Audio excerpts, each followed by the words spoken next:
That's not why I do it. That's why. We can't have honest conversations about racism in this country. With the Obama administration, it became more about gender. It became more about race.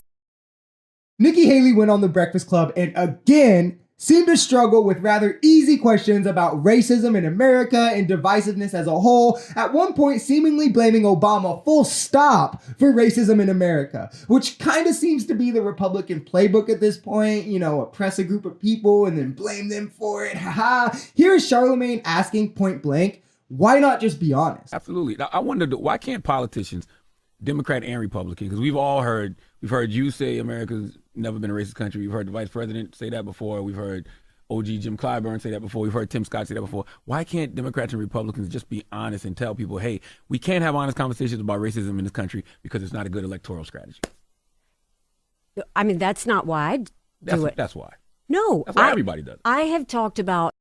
Look at how this question just stops her dead in her tracks because he hit too close to home for her liking. She relies on a portion of her base that just would not vote for her if she was open and honest about racism. This is where dog whistling comes from, because she's also playing to a base that doesn't want her to outright reject racism. The same can be said for Donald Trump and many Republicans. And honestly, Democrats aren't much better, especially corporate Democrats. Let's be honest here. We need progressives, not just Democrats. That's not enough, because a lot of them want something to posture to, something to bring up, but they don't want to put in the hard work to fix the problems.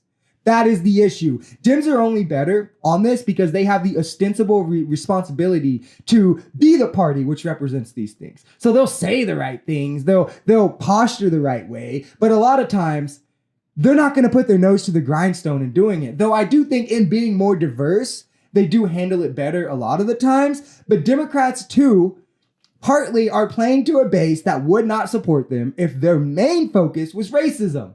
It's people who are like, yeah, we appreciate you saying it's real and it exists, but you're focusing way too much energy on that for my liking, my man. Like, no, that's just the reality of the political system we live in. Here is Nikki then trying to make the case that it was Obama that kept racism alive and caused the division that we see now today. With Obama, that was, if you go back, that's when we really started to feel the division. That's when it was.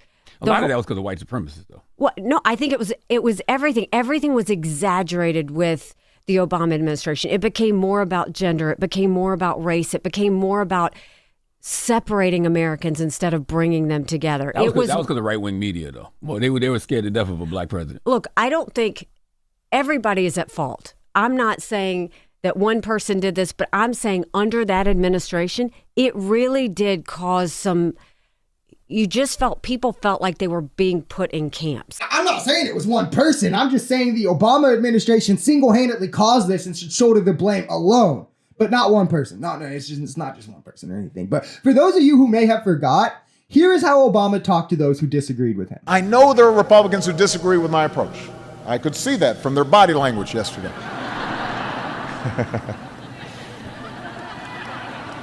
and you know, if they do disagree with me, then I look forward to hearing from them how they want to pay for things like R&D and infrastructure that we need to grow. Meanwhile, Trump looks at all the Democrats as Marxists, communists, radicals, thugs, vermins, the list goes on and on and on, and says that we need to root each one of them out. You tell me which one sounds a bit more divisive here, and Republicans will actually be so smooth-brained that they look at these two and go, yeah, it was Obama. Obama's the divisive one. Now, Charlemagne is just absolutely right here. It was the response to Obama that caused the division, the guttural response from right-wingers, conservative medias, and the racists in their voting base about a black man actually winning the presidency. To try and Uno reverse card it into being Obama as the one who caused the racism or the divisiveness is almost, but not quite as bad as saying that slavery wasn't the cause of the Civil War. It's almost as bad, not quite, but almost as bad as saying America has never been racist. Good thing that she said this and not those two, right?